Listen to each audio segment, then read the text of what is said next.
मेहनत कोई बंदा नहीं ग्राउंड कला फुल धुप्पे इनू कहते ने मेहनत तक आशा भीज गई।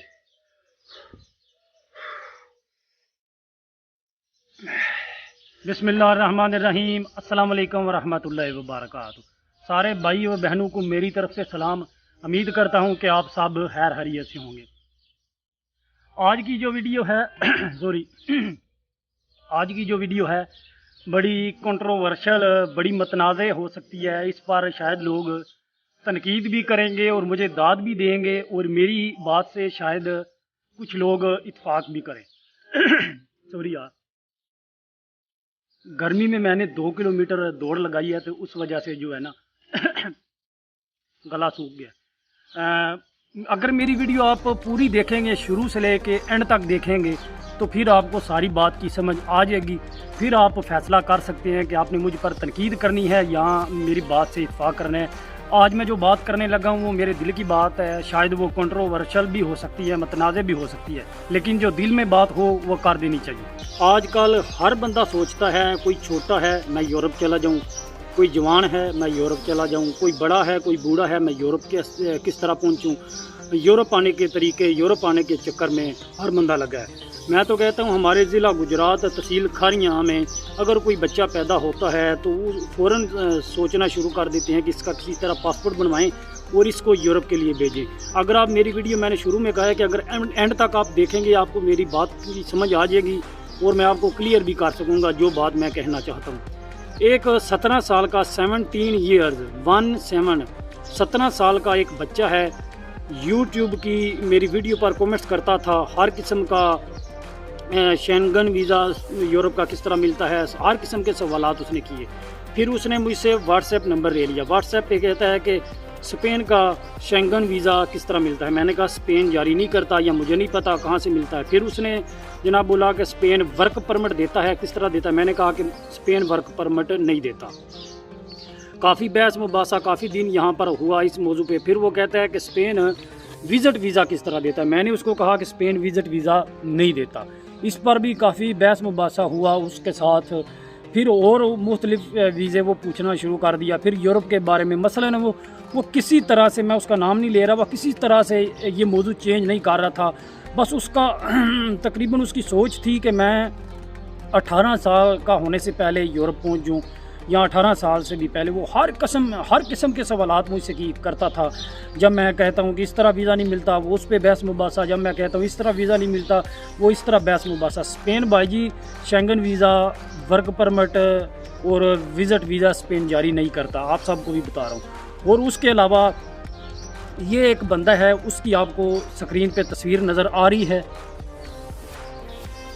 ये जो बंदे की फ़ोटो आपने देखी है ये मेरे सब्सक्राइबर भी हैं और मेरे दोस्त भी बन गए हैं। इनकी तस्वीर वीडियो में और इनकी बात करने की, इनका नाम लेने की मैंने इजाज़त ली है उनसे। एहसानुल्लाह इनका नाम है। इतना जुनून सवार था इन पर यूरोप आने के लिए। जब छोटे थे तो इनके रिश्तेदार इंग्लैंड होते थे। तकरीबन 95 की मैं बात कर रहा हूँ, 95 या 90 की। तो जब वो पाकिस्तान आते थे तो ये उनके साथ साथ, उस वक्त बाथरूम का इतना ज़माना नहीं था, बाहर जाना उन्होंने हाजत के लिए, इन्होंने उनका लोटा भी पकड़ना और साथ जाना और उनको लोलो पोपो भी करनी। मसलन उनके बच्चों को बाहर लेके जाना, उनके बच्चों के साथ खेलना, मसलन जितनी ताबियादारी हो सकती थी इन्होंने किया है। भाई साहब ने, एहसानुल्लाह इनका नाम है। इनकी इजाज़त के साथ मैं बात कर रहा हूँ, इनकी इजाज़त के साथ आपको तस्वीर दिखाई है। पाम्पलोना स्पेन में होते हैं। तो उसके अलावा भी इन्होंने जो है ना बहुत हाथरतवादे की उनकी कि किसी तरह मुझे ये यूरोप ले जाएं। उस वक्त ये भी छोटे थे, इनको क्या पता 30 साल पहले या 35 साल पहले कि इस तरह भी कोई लेके जा सकता है। कोई नहीं लेके जाता। तो इन्होंने हर तरह की कोशिश की कि किसी तरह ये मुझे यूरोप ले जाएं। उस वक्त ये यूरोप का हिस्सा था, इंग्लैंड ले जाएं या जो है ना बाहर किसी तरह ले जाएं। फिर एक दिन इनका वीज़ा लगा दुबई का, मसलन यूरोप का नहीं लगा लेकिन ये दुबई का वीज़ा इनका लगा। तो इनके जहन में इतना जुनून सवार था यूरोप जाने के लिए। जब वीज़ा लगा इनका दुबई का तो शायद कराची एयरपोर्ट है, वहाँ पर ये आए दुबई आने के लिए। तो इन्होंने देखा वहाँ पर एयरपोर्ट पे एक गोरा था। इन्होंने उसको कहा कि प्लीज़ हेल्प मी। तो हेल्प मी इन्होंने इसलिए कहा कि शायद मैं इस गोरे को बोलूँगा तो ये यूरोप मुझे अपने साथ ले जाएगा। हालांकि इस तरह तो नहीं होता, इनको भी नहीं पता था, उम्र थोड़ी थी। इनके जो चाचू जान है वो कहते हैं इधर आओ हेल्प मी, इस तरह कोई नहीं लेके जाता। बात करने का मकसद है वो फिर मसलन दुबई आए, दुबई से फिर जैसे तैसे अगली लंबी स्टोरी हो जाएगी। सिर्फ आपको बताने का मकसद ये है कि हम लोगों के जहनों में यूरोप इतना सवार है, रात दिन सवार है। दुबई में अक्सर मेरे दोस्त हैं, वो कहते हैं हमारी सोच है कि सोचते हैं कि काश हम रात को सोएं और सुबह उठें तो हम यूरोप पहुंचे हों। तो ये सोच चेंज करने की ज़रूरत है। पाकिस्तान रहें, यूरोप ना आए। मेरा आप सबको मशवरा है कि अपने मुल्क में रहें। अपने मुल्क में रह के हम कारोबार कर सकते हैं, अपने मुल्क में रह के हम सब कुछ कर सकते हैं। ज़िंदगी वो है जो आप अपनी फैमिली के साथ गुजारें, ज़िंदगी वो है जो आप अपने पाकिस्तान मुल्क में, इंडिया मुल्क में, श्रीलंका जो भी आपका मुल्क है, अपने गांव में, अपने शहर में, अपने घर में, अपने माँ बाप के साथ, अपने बीवी बच्चों के साथ और अपने शहर में रह के गुजारें। मैं अगर ये वीडियो देख के लोग मुझ पर तनकीद करना शुरू कर देंगे, मैंने शुरू में कहा वीडियो को एंड तक देखें, फिर मैं आपको बताऊंगा मैं क्यों आया या क्या तरीकाकार है या मैं क्या बात कर रहा हूँ, फिर आपको समझ आ जाएगी। तो यूरोप का बिल्कुल ना सोचें, अपने मुल्क में रहें। हम लोग अपनी सारी ज़िंदगी स्ट्रगल में गुजार देते हैं, सारी ज़िंदगी इस चक्कर में लगे रहते हैं कि किस तरह हमें यूरोप का पासपोर्ट मिले। पंजाबी कहते हैं असी सारी उम्र गाल सड़ी है, तो सारी उम्र ये स्ट्रगल करते हैं किसी तरह हमें यूरोप का पासपोर्ट मिले। ये स्पेनिश जो लोग हैं, अक्सर यहाँ जो बंदे रहते हैं उनको पता होगा, बिल्डिंग के अंदर या बाहर एक डब्बा रखते हैं और लोग वहाँ इस्तेमाल शुदा जो कपड़े होते हैं, पैंट शर्ट वगैरह, वहाँ पर फेंक देते हैं। फॉर एग्ज़ाम्पल मैंने शर्ट समझा मेरी पुरानी हो गई है, मैं वहाँ पर फेंक दूँगा, और वो स्पेनिश लोग ही वो डब्बा ले जाते हैं, जाके वो धो के कपड़े इस्तेमाल शुदा पहनते हैं। और ये स्पेनिश लोगों के पास इनको पासपोर्ट की ज़रूरत नहीं है, इनके माँ के पास, इनके बाप के पास। वैसे जो हम लोग आते हैं, हमारी जो बीवियाँ होती हैं उनको ये पासपोर्ट नहीं देते हैं, सिर्फ हस्बैंड को देते हैं। लेकिन यहाँ पर बीवी के पास स्पेनिश पासपोर्ट, हस्बैंड के पास स्पेनिश पासपोर्ट, बच्चों के पास स्पेनिश पासपोर्ट, हर बंदे के पास, छोटे से लेके बड़े के पास है। क्यों? इस मुल्क के वो शहरी हैं। लेकिन ये हमारे गैर मुल्कियों के इस्तेमाल शुदा कपड़े पहन लेते हैं, लेकिन ये अपना मुल्क तो दूर की बात, ये कनाडा जा सकते हैं, ये अमेरिका जा सकते हैं, ये ऑस्ट्रेलिया जाके काम कर सकते हैं, अपनी गुर्बत ख़त्म कर सकते हैं। लेकिन मुल्क तो दूर की बात, ये अपना ज़िला, ये अपना सूबा, ये अपना शहर नहीं छोड़ के जाते। इस्तेमाल शुदा कपड़े पहन लेते हैं गैर मुल्कियों के भी, लेकिन अपना मुल्क छोड़ के नहीं जाते। इसको बोलते हैं इज़्ज़त दानत वाली ज़िंदगी, इसको बोलते हैं असल हकीकत ज़िंदगी, इसको बोलते हैं कि सार फहर से करके अपने मुल्क में ज़िंदगी गुजारने का मज़ा एक और ही है। बेशक आप गरीब हैं, बेशक जो भी करते हैं, इस्तेमाल शुदा कपड़े पहने, जो भी करें।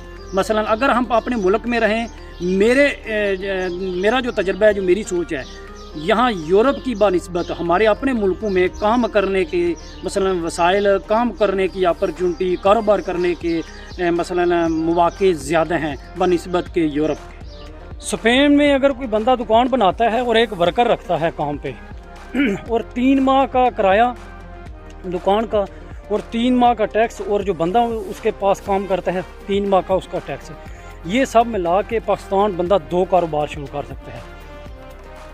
मसलन पाकिस्तान आप मोटरसाइकिल की वर्कशॉप बना सकते हैं, गाड़ियों की वर्कशॉप बना सकते हैं, आप रेस्टोरेंट खोल सकते हैं, आप ढाबा खोल सकते हैं, आप रेडी लगा सकते हैं, आप कार वाश बना सकते हैं, और भी लातादाद पाकिस्तान में कारोबार हैं। कोई लाइसेंस की ज़रूरत नहीं, कोई टैक्स नहीं देना। मसलन पाकिस्तान में अपॉर्चुनिटियाँ ज़्यादा हैं। अपने बच्चों का जो माइंड सेट है वो चेंज करने की अशद ज़रूरत है। अपने बच्चों का माइंड सेट चेंज करें, उनको पाकिस्तान में रह के पढ़ाई करके और वहाँ पर कारोबार करने की तलकीन करें। एक बात याद रखें, आप ज़िंदगी में मरने से पहले अपनी औलाद को क्या दे के जा सकते हैं। अगर आपके पास जायदाद है तो वो अपने बच्चे के नाम पे लगाएंगे। जारी बात है, किसी पड़ोस के बंदे के, जो पड़ोसी है आपका, उसके बच्चे के या किसी और के नाम नहीं लगाएंगे, अपने बच्चे के नाम लगाएंगे जो आपकी औलाद है। जितने भी बच्चे हैं, एक है या ज़्यादा है, तो वो आप उस पर एहसान नहीं कर रहे, क्यों? मजबूरी है। और उसके अलावा जो आपके पास सरमाया है, पैसे हैं, वो भी आप अपनी औलाद के नामजारी लगवाएंगे, बड़े हो गए हैं। आप अगर अपनी औलाद को दे के जा सकते हैं तो वो है आला तालीम। कोशिश करें अपने बच्चों को आला से आला तालीम दिलाएं, और अपने बच्चों का माइंड सेट इस तरह का बना दें कि आपने यहाँ पर तालीम हासिल करनी है पाकिस्तान में, और यहाँ पर आपने कहीं आला रैंक पे जॉब करनी है। अगर फॉर एग्ज़ाम्पल बच्चा नहीं पढ़ता, आप पैसा भी लगाते हैं, मेहनत भी करते हैं, बच्चे की किस्मत नहीं या बच्चा पढ़ाई नहीं करता, फिर आप बच्चे को इन्वेस्टमेंट करके दें, पाकिस्तान में कोई बड़ा कारोबार बना के दें ताकि बच्चा वहाँ पर कारोबार करे। जिस तरह हमने प्रदेश में सारी ज़िंदगी गुजार दी है, तकरीबन 17 साल हो गए हैं, 2000 तकरीबन 6 से या 5 से लेके मैं पाकिस्तान में ईद नहीं कर सका। इसने बैंक में मैनेजर की या कोई आला किस्म की जो जॉब है, अगर आप ज़्यादा तालीम हासिल कर सकते हैं, 1 लाख 1.5 लाख से सैलरी शुरू होती है अगर आपके पास कोई डिग्री है। तो कोशिश करें पाकिस्तान में बच्चों का माइंड सेट चेंज करें। जो बंदे यहाँ पर हैं उनको यहाँ पर लाने का ना सोचें, बल्कि वहाँ पर उनकी सेटलमेंट की कोशिश करें। यहाँ पर मुझे भी हंसी आ रही है कि मेरे जो सब्सक्राइबर हैं वो सोच रहे होंगे कि ये हमें पाकिस्तान रहने की तलकीन कर रहा है, पाकिस्तान बच्चे रखने की तलकीन कर रहा है, खुद यूरोप आया हुआ है। भाईजान मैंने पहले भी कहा, वीडियो एंड तक देखेंगे तो सारी बात की समझ आ जाएगी। मेरे पास वसाइल नहीं थे, मुझे उम्र बताने में कोई मसला नहीं है। 22 जुलाई 1986 मेरी डेट ऑफ बर्थ है। मैं तकरीबन 9 माह का था। 86 में मेरी पैदाइश हुई। 87 में मेरे वालिद साहब की शायद उस वक्त उम्र थी 19 या 20 ईयर्स, 19-20 साल उनकी उम्र थी, छोटे थे। ये तस्वीर सामने आपको नज़र आ रही है, ये मेरे वालिद मोहतरम हैं। इनके लिए दुआ करें, अल्लाह पाक इनको जन्नत में आला मकाम अता करे, इनकी मगफरत फरमाए, आमीन। 9 माह का था जब मेरे वालिद साहब फोत हुए। तो बस मुझ पे कह सकते हैं कि मेरा अपना भी दिल नहीं था, मेरी अपनी भी तवज्जो नहीं थी, छोटे थे। ज़ाहिर बात है उस तरह की तरबियत समझ लें वालिद साहब पे ना हो तो नहीं होती। मैं तालीम नहीं हासिल कर सका। उसके बाद मेरे पास कोई सरमाया नहीं था, कोई पैसा नहीं था, मैं पाकिस्तान में कोई कारोबार भी नहीं कर सकता था। तो मेरे पास अपॉर्चुनिटी नहीं थी, मेरे पास मौके नहीं थे, मेरी मजबूरी थी यूरोप आना। तो मैं यूरोप आया जैसे तैसे, वो लंबी स्टोरी है, मैंने बताया भी हुआ है। मैं यूरोप आया तो फॉर एग्ज़ाम्पल अभी जो बंदा पाकिस्तान में है, जिसका फॉर एग्ज़ाम्पल बाप बाहर नहीं है, पाकिस्तान में कोई काम करते हैं, मेहनत मजदूरी करते हैं, या उनका भाई नहीं है, उनके पास सरमाया नहीं है, वो लोग बिल्कुल यहाँ पर आएँ, आके यहाँ पर अपनी ज़िंदगी थोड़ी सेट करें, पैसा कमाएं, उसके बाद सेट हो जाएं। तो फिर जो आपकी औलाद होगी, फॉर एग्ज़ाम्पल जो मेरी जनरेशन के बंदे आए हैं, ये बातें जो मैंने पहले की हैं ये इस जनरेशन के साथ कर रहा हूँ कि हम आए हैं ना, हमने ज़िंदगी अपनी यहाँ पर प्रदेश में गुजारी है। मैं तकरीबन काफ़ी अरसा हो गया मुझे यूरोप में आए हुए, प्रदेश में तो मुझे 17 साल हो गए हैं तकरीबन। तो जो मैंने ज़िंदगी गुजारी है यहाँ पर आके, जो मैंने स्ट्रगल किया यहाँ पर आकर, अगर मेरी औलाद भी यहाँ पर आके यही स्ट्रगल करेगी, यहाँ अपनी सारी ज़िंदगी प्रदेश में गुजारेगी, तो फिर मुझे यूरोप आके अपने इतना अरसा यूरोप को देने का, इतने टाइम देने का क्या फ़ायदा, इतनी स्ट्रगल करने का क्या फ़ायदा, यहाँ पर आके मेहनत मजदूरी करने का क्या फ़ायदा, अगर मेरी औलाद ने भी यहाँ पर आके ही काम करना है गोरों के देश में। तो जो मेरी जनरेशन है, मेरी उम्र के बंदे हैं, मैं उनसे मुखातब हूँ।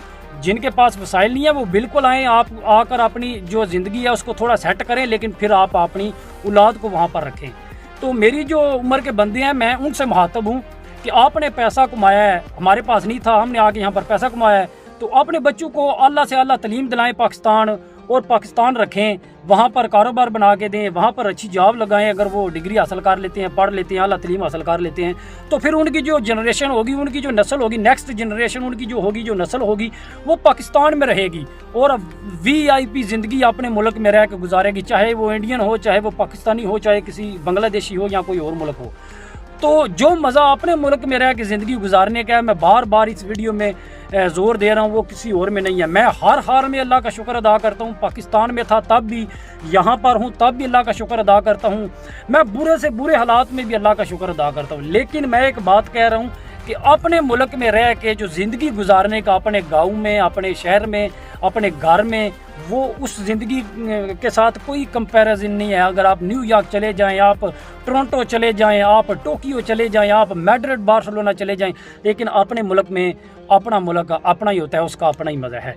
तो मैं फिर एक बार बात दोहरा दूँ, मैं ये जो बात की है पहले कि अपने बच्चों को पाकिस्तान में रखे। जो मेरी जनरेशन है, मसलन मेरे उम्र के जो बंदे हैं, उनसे मैं मुखातब होकर बात कर रहा था। जो बंदे छोटे हैं या जिनके पास वसाइल नहीं है, मेरी तरह जिस तरह मेरे पास वसाइल नहीं थे मैं बाहर आया, तो वो बिल्कुल कोशिश करके स्ट्रगल करके यूरोप आएँ, अपनी ज़िंदगी सेटल करें। फिर जो आपके बच्चे होंगे उनको पाकिस्तान में तलीम आला दिला के वहाँ पर कोई जॉब उनको लगवा दें अच्छी, यहाँ कारोबार बना दें, ताकि वो पाकिस्तान पे VVIP ज़िंदगी गुजार सके। उम्मीद करता हूँ आपको मेरी बात की जो मैं आपको समझाना चाहता हूँ समझ आ गई होगी।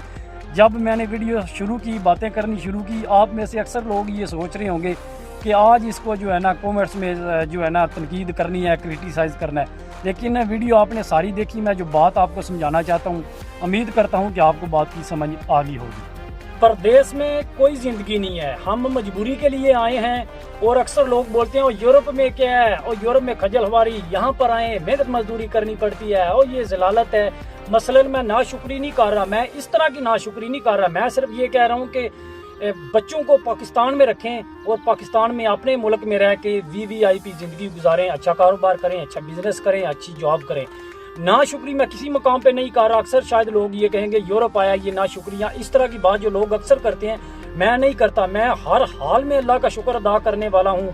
एक टांग कट जे, एक बाजू कट जे, जो मर्जी हो जाए, बुरे से बुरे हालात आ जाएं, अच्छे से अच्छे हालात आ जाएं, हर हाल में मैं अल्लाह का शुक्र अदा करता हूँ। जितना मैं अल्लाह का शुक्र अदा करता हूँ, मैं कहता हूँ सारी ज़िंदगी अल्लाह का शुक्र अदा करूँ, तब भी मैं अल्लाह का शुक्र अदा नहीं कर सकता, वो हक नहीं अदा कर सकता जितनी अल्लाह पाक ने नेमतें हमें दी हैं।